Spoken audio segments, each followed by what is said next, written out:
मुझसे पहले माननीय सदस्यों ने भी बात रखी। पहले श्रद्धांजलि दूंगा माननीय सुषमा स्वराज जी को, और इसमें कोई शक नहीं है, मुझे याद है मैं लोकसभा में उनके भाषण को मैंने सुना।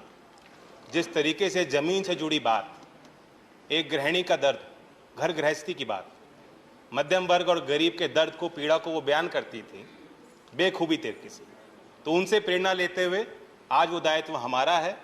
हम कोशिश करेंगे, बाकी सरकार भी ऐसी हो जो सुने।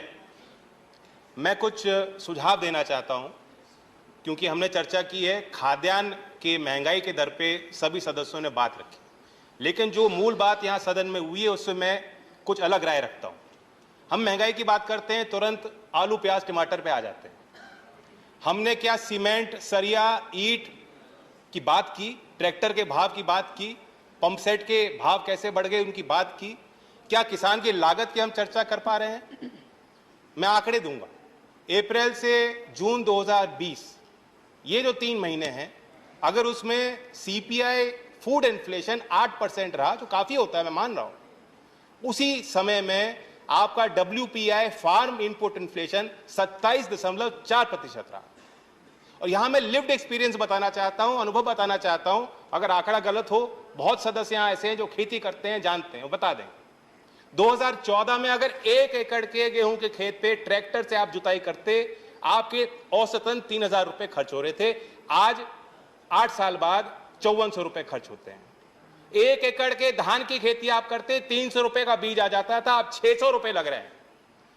आपके खाद और दवाई पे अगर 3000 रुपए 2014 में खर्च हो रहे थे 1 एकड़ के धान की खेती करने वाले किसान के लिए, आज 6000 रुपए तक वो आंकड़ा पहुंच गया।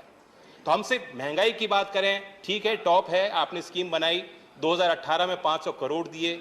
सवाल बनता है कि उस संसाधन का क्या प्रयोग हुआ? क्या हमने खाद्य प्रसंस्करण की इंडस्ट्री को, फूड प्रोसेसिंग को बढ़ावा दिया है? क्या ये सच्चाई नहीं है? क्या टॉप टोमेटो से शुरू होता है, टमाटर से शुरू होता है, टमाटर के प्रोसेसिंग पे आप 12% जीएसटी वसूलना चाहते हो? क्या ये सच्चाई नहीं है कि पोटैटो को प्रोसेस करने के लिए अगर आप चिप्स बनाएंगे, नमकीन बनाएंगे, तो उस पर भी आप 12% जीएसटी वसूलना चाहते हो? ये भी एक कारण है कि जो फूड इन्फ्लेशन है वो बेकाबू हो रहा है। मैं आग्रह करूंगा, वित्त मंत्री को मैं सुझाव देना चाहता हूं कि अगर आप सीपीआई में जो वेटेज है फूड का, अगर आप उसे घटा देंगे तो ये जो चर्चाएं बेवजह होती हैं, आप पे भी दबाव कम होगा।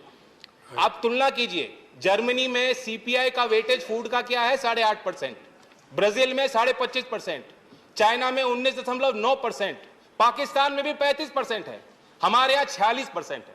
इसलिए दूध का भाव 1 रुपए बढ़ जाएगा तो त्राही त्राही मच जाएगी, आप पे भी दबाव बन जाएगा, और फिर आप व्यवहारिक फैसले नहीं ले पाती हो। हमने देखा है, दुनिया ने देखा, कॉमर्स मिनिस्ट्री डेलीगेशन तैयार कर रहा था, एक्सटर्नल अफेयर मिनिस्ट्री पीएम को ब्रीफ कर रहे थे, प्रधानमंत्री यूरोप में कह रहे थे कि हम दुनिया का पेट भरेंगे, गेहूं का निर्यात करेंगे, और कुछ ही दिन में आपने निर्यात पर प्रतिबंध लगा दिया। ऐसे फैसले ना हो, इसलिए मेरी मांग है। दूसरी बात, मैं भी अभी कंक्लूड कर रहा हूं, मेरी सहानुभूति है वित्त मंत्री जी के साथ, क्योंकि जब से वो आई हैं वो मजबूर होकर क्राइसिस मैनेजमेंट मोड में उन्होंने काम किया है। लेकिन हमें सिनेरियो प्लानिंग करनी चाहिए, भविष्य की प्लानिंग योजना हमें बनानी होगी। मैं पूछना चाहता हूं, आज मानसून डेफिशिएंसी है उत्तर प्रदेश में, बिहार में, झारखंड में जितनी औसतन बारिश होती थी नहीं हुई। 23% धान की बुआई उत्तर प्रदेश में कम हुई है। क्या वहां के कृषि मंत्री विभाग ने कोई मीटिंग ली है? क्या आपने उनके साथ बैठक ली है?